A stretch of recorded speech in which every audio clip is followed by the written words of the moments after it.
Okay, today's gun, Artemis P12. Some up and coming, very soon, we're gonna shoot the Corral Puncher Breaker.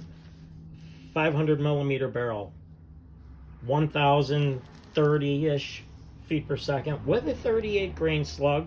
You don't need an 800 millimeter barrel to make power. Like the new FX barrels are 800 millimeter. They call them power barrels. We're gonna shoot the BAM 50, cheap gun, 200 bucks. Also, FX barrel on there. Liner and barrel. Pellet liner on that one. But let's talk about today's awesome gun. Artemis P12. No, I didn't buy this gun and then decide to do this work. I researched the gun, a lot of different guns, and this was the one. It could hold 5,000 PSI easy. It had a great valve stem and valve assembly. Another thing I really liked, check out the O-rings on the bolt. There's twins. There's two. Now this gun, this bolt, you notice there's no probe, no pellet probe. I still have the one on this one. All right, right there. So why did I remove that one? That one is going to be on another one of these P12s with this barrel, 24-inch polygon barrel. And if you notice, that probe probably takes up 30% of the air. I mean, maybe more, maybe 40%. In 177 caliber, you got to remember, that's a lot. So I made a tool. What you'll do is you'll push the slug in. These are the slugs I also shot today. Right there. Nielsen, 21 grains. I think they were 21.5. I think they make 20.5s now. They're really old. So what you do is put the slug in there, use the tool to seat it in, same spot every time. And I think I will be able to get 1,400 feet per second out of this thing. Right now, I'm kind of tied to 1,030 it likes the most. This gun, I can go way over 1,100. It'll do it. It's just that it's not useful. Let's see. What else? Barrel length. It's a shorty, right? Barrel is going to be, let's see if I get this perfect. We'll get it close. How about we get it close? 13.5. But the crown is set back in, where can I get it? I don't know if you can see, in the barrel, a 1/2 inch. Okay. What other great things about this gun can I tell you? When I started building it, I figured I wanted to use a regulator. So I went to lane regulators. Now, I've posted some, topics on Air Gun Nation about regulators, and most people say they're all the same, but they're not. And I'm going to show you why. This is the lane regulator, right? So that stem goes in the base here, and look at the spring.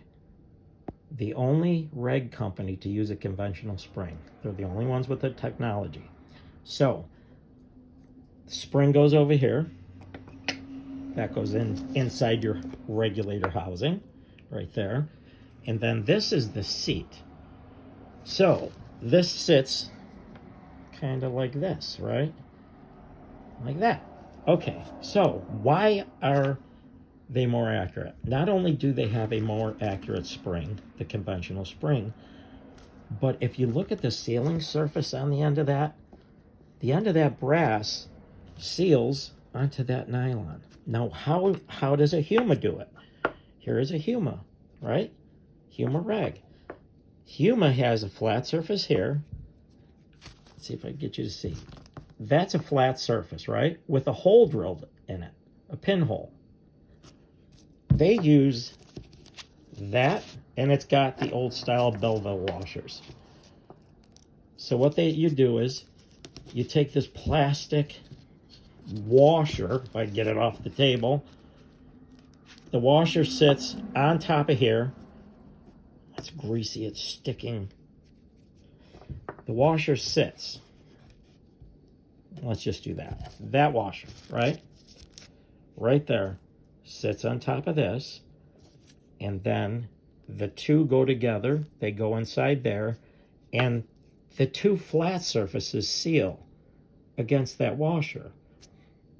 The bad part, negative part about that is it takes a lot of pressure to seal, and it's not as consistent as having a ring sealing it. Now, this setup also takes much less spring pressure to seal itself. Just a much better system. I'm not saying your Huma rigs are junk. Go out and get a lane, like some people were saying to me. I'm just showing you why they are better. Your Huma rigs, I have them in some guns, they work great. If you happen to be changing one or you need one, maybe look into the lane, because they are more accurate and they last longer.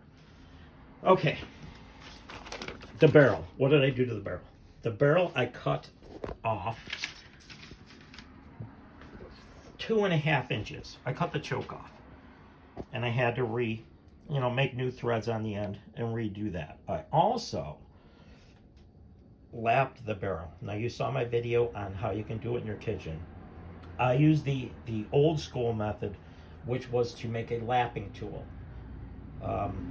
You actually make it out of lead, very high tin content, and then you use compound. I use the same compound as I use the aluminum compound, and I lap the barrel this way. It is ultra consistent. All the rifling is polished like a mirror, and it's extremely consistent. Now, the nice thing about the lane rig also, which I should have told you, is that you can get these set higher than a Huma. They will set these from the factory to, 200 bar.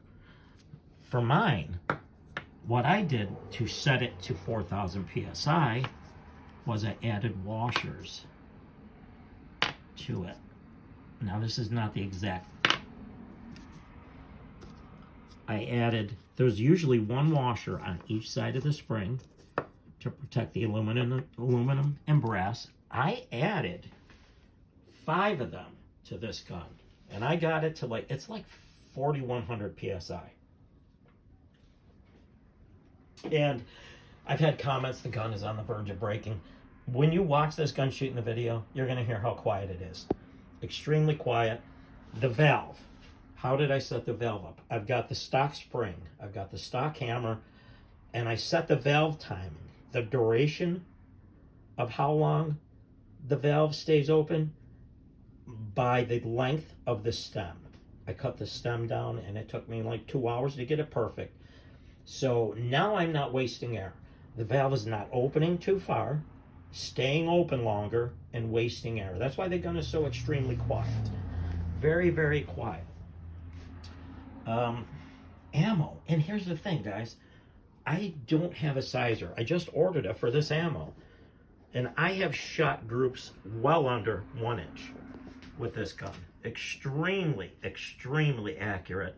And wait till you see the speeds. Like I said, everybody's saying you got to have a long barrel. It has to be this. It has to be that for accuracy. That's not true. That is definitely not true.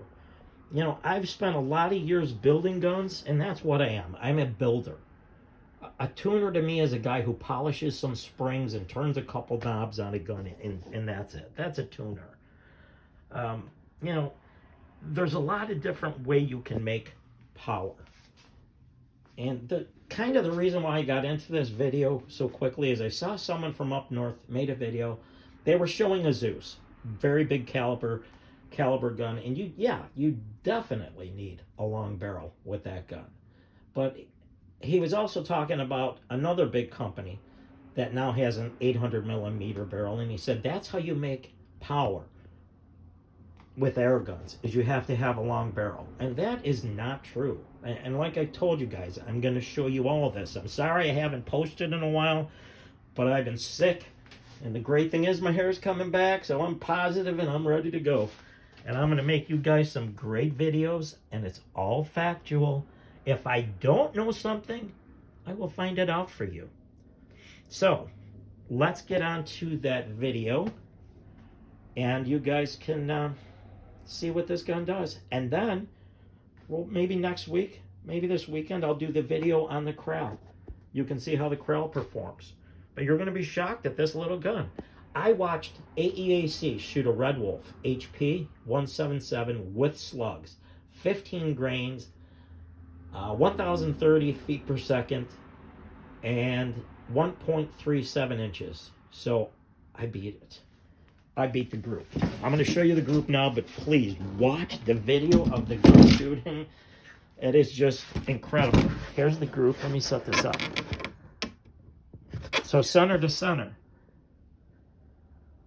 1.254, 1.2 inches. I beat a $3,000 gun with my $250 cheapo. And I'm not picking on you guys who spend a lot of money on guns.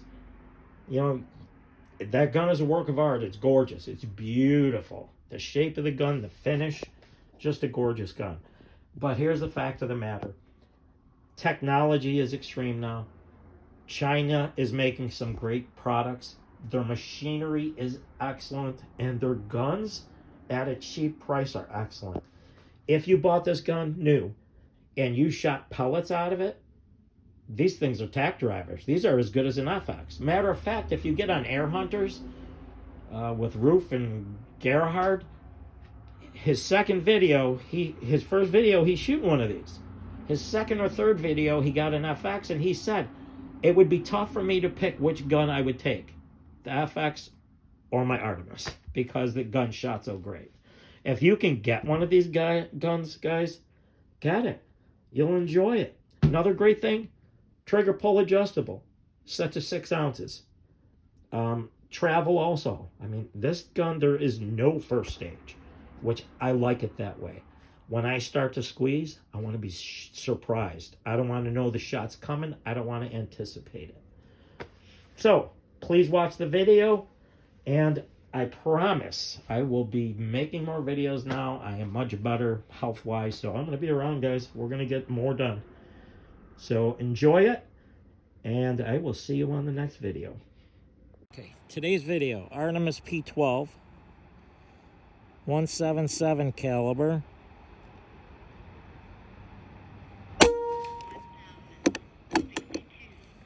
Shooting Nielsen 21 grain slugs.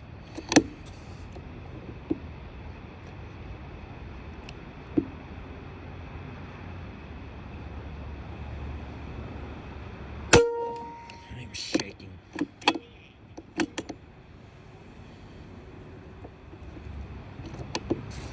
Choke cut off the barrel.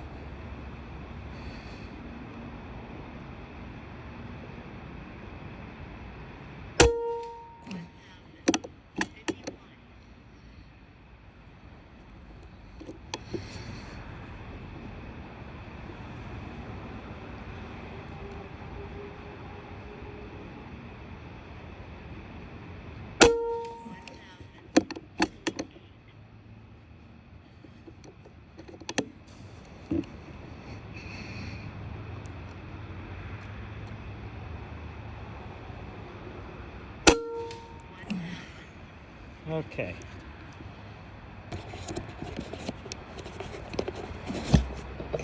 That's 5 rounds. This is the gun. Artemis P12. I'll take it and we'll measure the barrel, and I'll go over some other aspects of the gun.